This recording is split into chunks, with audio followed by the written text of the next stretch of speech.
Hello everyone, I'm Jimmy Ruiz. I am the Dental Business Manager for Roland DGA's DigiShape team. And today we have Adrian Cervera with us. He is a DWX user and the owner of Implant Supported Oral Boutique here in Irvine, California.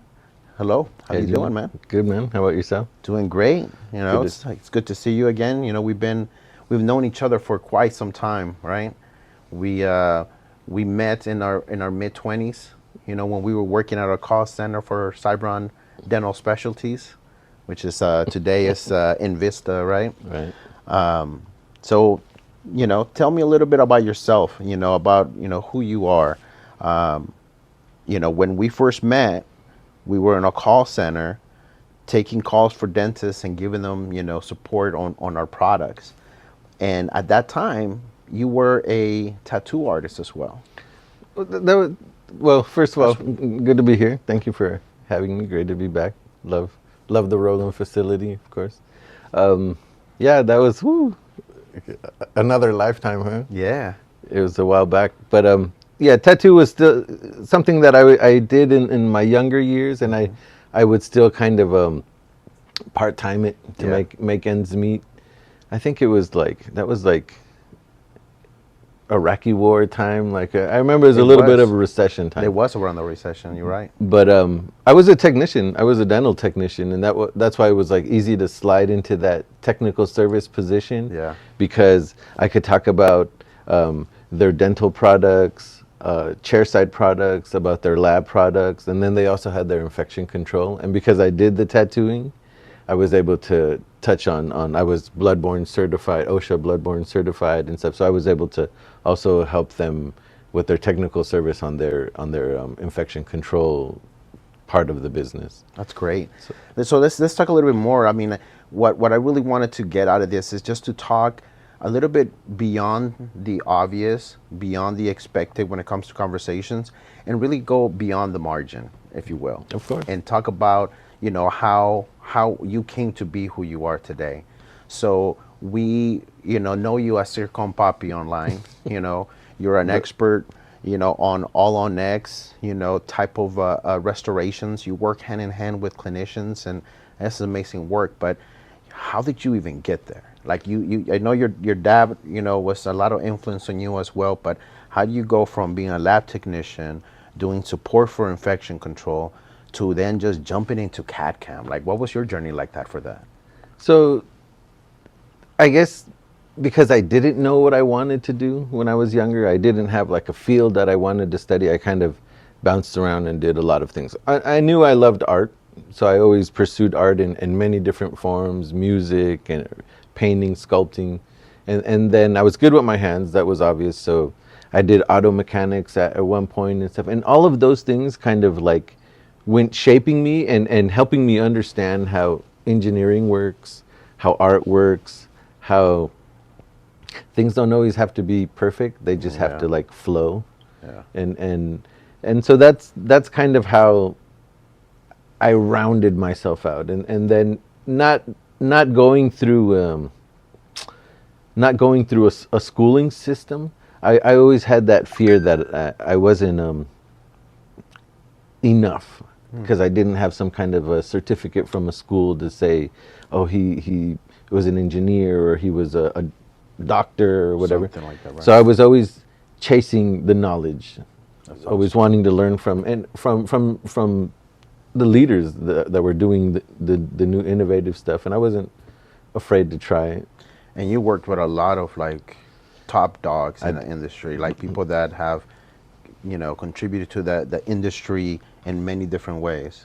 Yeah, I've been lucky to put myself in the right place at the right time, and just always give a little bit more than other people are willing to give, so that we get things done properly. And as much as we feel that it's 100% our efforts and our passion and our efforts to be able to get to where we want to, there's people along the way that help us get there. Definitely. Who do you think was the most instrumental person for you to affect your way of thinking to grow to who you are today? Luckily I've bumped into a few different people. probably like the first person would be a technician from Loma Linda, Rock Renner. Then after that would be like Peter Worley from Newport Beach, Dr. Peter Worley, I'm sorry, from Newport Beach. I spent a little bit of time in the development of the winter lab. So there, the standards were really high. So there was a lot, a few different, Robert Winter, who was there, a few different Quite a few technicians that were ones. there that were very influential. I was able to take Frank Spear classes, Wow, spear education or Spear education, right? Because I was part of that group. of that group, and so just being able to be in those settings and learn from those people, even if it is in like an audience setting, but that information is So like invaluable. the drive for knowledge has pushed you to gain more information and be more acclimated with the technology of today. But what keeps you passionate today? Nowadays, I'm able to go chairside. Most of my days spent chairside, and then my evenings are spent at the lab. So just being able to see like the difference that Yeah. you make and changing people's lives. Laboratories are the heroes behind the curtain, but Right. you being right there and being able to see how you directly impact someone's life must be very fulfilling. Yeah, it is. It is. That's mainly like the main drive, and then every day, it pushes you to like a different way of practicing, a different way of interacting with the patient and the doctor, and just finding your place in dentistry. That's awesome. What more is there of you? I mean, you seem to be so entrenched in your business. How do you disconnect, and what do you do? What passion you have outside of dental that re-energizes you to just come back the next day and do it all over again? So, I not too long ago, I decided to like live by design, like the lifestyle and the way I live is designed. It's not what I have to conform to. It's how I want to do it. So one part of the lab is located in Mexico, in the Yucatan. So I get to travel a lot back and forth, and there's like a lot of different places where you can disconnect. As here too, but there's it's kind of harder, I feel, to get away from the city, to get away from the lab while I'm here. But over there, I like to go to the beach. There's a lot of nature stuff that And the people are very nice. the I mean, people, the food, and all of that. I get to have a little mini vacation every month while I. yeah, I had the opportunity to visit your lab in Merida and experience the life there, and I gotta say it's an amazing life. Yeah, It's a little bit slower, like you say, compared to the United States, but it definitely lets you be grounded and live in the moment instead of like all the other things that you got in your mind to do. right. Lets you take off your shoes for a minute. Yeah, absolutely. And then now you growing up looking at these mentors, now you're a mentor to your own kids now, right? They're working with you now in your business. Yeah, they've decided to join the family business. Now we can call it a family business, and they've been involved ever since they were little, because they had to either come with us to the lab, because we had no one to babysit, or at some point I want to say my son was like around 15 when he started coming to help me scan some cases and help me get production done, because we were running someone's lab. They're very fortunate to live in a time where there's so much options when it comes to technology. When you started, the technology was more analog. Like, what was some of the technology, CAD/CAM technology, that introduced you to? So when I started, this is great. Like when we started in the Giant, I was able to see the beginning of CAD/CAM. I was able to see CAD/CAM in 2D, and when I got to the floor, to the third floor, to either pick my wax metal bench, or they came by and they offered us, this is CAD/CAM, this is the wave of the future. Right. And at that time, everything was 2D. The design was 2D, and it would be printed in layers. And so the crowns came out all pixeled, and Yeah. but they worked. It was the birth of digital, and It was. I was able to see it, but but they scared us. The older bench technicians told us, "Oh, those machines are going to steal your job," and so I went to analog. I went to wax metal on the bench, and I don't I think it was a good choice because I think everyone should start there. Like at this point, we're kind of past that. Where no one's really waxing and casting, but at least you should know what that is. You should know it existed. You should know the porcelain fused to metal, ceramic, and then focus on the rest of the way we do it now. And you touched on a very interesting thing, which was the fear of previous generations or even the current regime that may not accept the future technology. And right now, there is a big, fear of what automation can do by way of artificial intelligence. Yes. Now, there's also this fear of the technology becoming a lot more accessible to clinicians, and instead of fighting that, you kind of embraced it and working hand in hand with the technician, with the clinician, instead of just fearing that technology, right? Well, I think fear comes from not knowing, Yeah. ignorance, and so the more we can share information, because obviously as technicians, we don't go through the studies that they go through, and they don't go through the learning process that we go through. A lot of people go to school, a lot of people learn on the job, on the bench.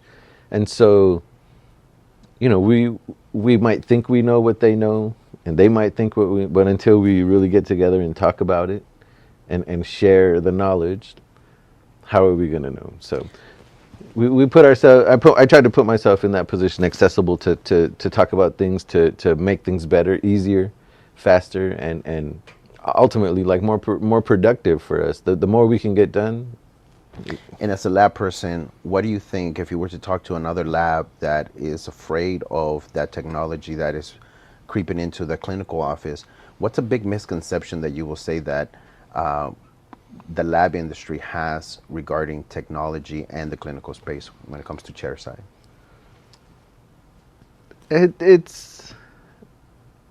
I think that the fear is, oh, we're going to lose that work, or it's not, and there's a market for everything. That work it's decent work. It's good enough to go into the patient's mouth and serve a purpose, but some people want something at a higher level, something that's more handcrafted. Mm-hmm. As when you go in and you can buy a jacket off of the rack, or you can have something tailored. It's that type of situation. That's very true. And I think, for me, just personal experience that being as a patient in a clinical chair is, some of these big hurdles that even the clinic may not anticipate when it comes to the adoption and the work that the assistants are making. Do you work a lot with the assistants as well, or just the clinician? I do, actually. I try to form a relationship with the assistants, because the assistants like the doctor's left hand. Yeah. And educating the assistant, helping them acquire the records that we need, helping them understand the workflow, so that if the doctor's got things on their mind, the assistant can, we got this step, let's not skip this step, because every step is crucial, especially in digital. Mm-hmm. Every step is crucial, and it's not only crucial to get it done right, but it's crucial to get it done. Yeah. Because it's kind of hard to get things done like we used to do it in analog. And on that topic, from a very high level, what services that are you really offering the clinical office with what you're doing in your lab? So we go in and we offer like complete service of even helping sell the treatment, as going there and taking patient acceptance. Right, patient acceptance. We'll go in there and we'll take facial scans, we'll take intraoral scans if they don't have that equipment already, and we'll show the patient, like, up on the screen, this is what's now, this is what we can do. We can even do like wax ups. That we can overimpose over a facial scan and show awesome. This is what it could look like.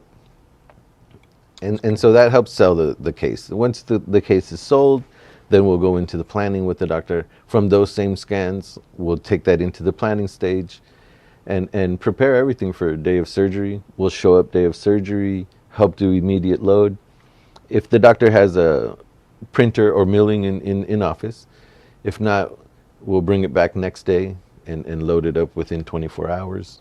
And then work if through the whole case. If you feel comfortable doing it yourself, you can just send us the files, or if you need us to kind of work with you and give you first or second opinion on different situations, we can help you through that and take the case to fruition. That's a lot of hand holding. Like, what's that workload look like for you during a week or a month, as far as being able to handle several cases? So the idea is, like you said, goes back to educating the assistants and educating the doctors, so that eventually they don't need us there anymore. Now we're just sending files back and forth, and then we can take on new doctors. That makes sense. And move them into the process. And then other labs, friends are starting to like adopt that same process. And so if like a patient's up north more, I'll start working with them and then gear them to a different lab that can provide the same service as mine.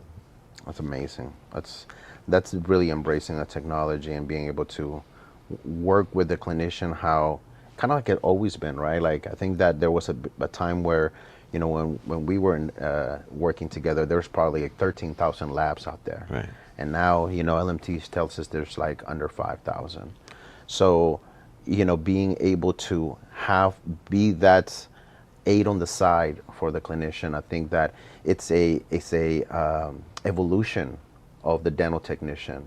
Instead of thinking you're running out of business and, I can't cast alloys anymore, embracing technology. And if technology then goes to the clinic, how do I put myself there to be, of service to the clinician? I think that's the ever evolving, Yes. I felt at some point I was like, they want to have their in-house labs. Then us dental technicians need to start stepping into the clinic too, and putting eyes on things. I think like every time I had a problem with midlines and things like that, as soon as I went into the office and was able to put my eyes on it, I was able to fix it. We would get lost in translation somewhere. And so they're developing clinician lab communication. Like, that's where those concepts, I guess, kind of started. And how are these different technologies so important to you? Like, what you're using for? Like, you talked about 2D, designing and having to print it first. Now you're milling all on X, probably with some crazy angulations, I'm sure, for those implants. Like, and modelless, like, I want to say 99% of the work we do is modelless work, and everything would. So everything has to be precise. Well, the temporization gets adjusted in mouth, and then intraoral scan, and then we'll translate that into the design, so that when we get to the final prosthesis, there's no adjustments made. There's always some adjustments in the treatment, throughout the treatment, but when we get to the final, it should just drop in. Well, I'm sure that it's very challenging, being you and everything that you do. You're running 2 offices, being chairside with clinicians. Now, you know a lot of people in the industry like I do. And if you could trade places with someone in the industry, who would that be and why? Who would I be? If I could, well, that's a good one. If I could trade places in the industry. Yeah. Like someone that you admire so much, to be like, what it would be to be that person for a day. Or are you too busy being yourself that you're like, I could only be me? No. I actually, I've developed a friendship with like Jean Shihab, and I would like to be Jean maybe for a day. Like, I like the way he works throughout his day. He's got it planned out. He does the work the way he does it. He's very methodical. Very methodical. Like, when you work with him, you work the way he works because it works. Yes. Yeah. And so I escape there a lot. Go to have my little coffee. We bounce information back and forth. I admire him a lot, and he's a great DJ friend. He's always talking positively about his experience with his mill, and I know you've also influenced him a lot on that. We support each other too. Like when I couldn't mill things out of my old thing, I used to go take it to him and help me with this, and he would get me out of a bind and till I was able to step my game up. And now you're using rolling mills. Yep. And pumping stuff out. Yeah, and now vice versa. Like we have different softwares, right? Yeah. So he'll send stuff to me that I can get him out of, and just the combination just works great. So what's next for you this year? This year we're expanding in Mexico. Like you saw, we're building out that lab, and my son is accompanying me more here now, chairside, and we're getting his hands wet, and just trying to give the best possible service that we can give now with different elements in the company, and fine tuning and perfecting the digital workflow always. That's great. What are you looking forward to next year in a lab day? Anything interesting you think you're going to see? I want to see like the development of the zirconia. I saw the zirconia is at higher strengths, and a lot of new techniques that are coming with the combination of the harder zirconia with the softer zirconia, and I think that's an attractive offer, an attractive proposition. Mm-hmm. It's still kind of new, but I would like to try it, and so yeah, I'm looking forward and seeing companies talking about that and milling substructures out of zirconia and putting zirconia on top of that. I think it could work. Yeah. Yeah. Awesome. Well, I hope to see you there next year then. You'll definitely see me there. Yeah, well, thank you everyone for watching this podcast. I hope you learned something great about Adrian Cervera and all he's doing for the dental industry. And tune in next time for the next episode. Thank you.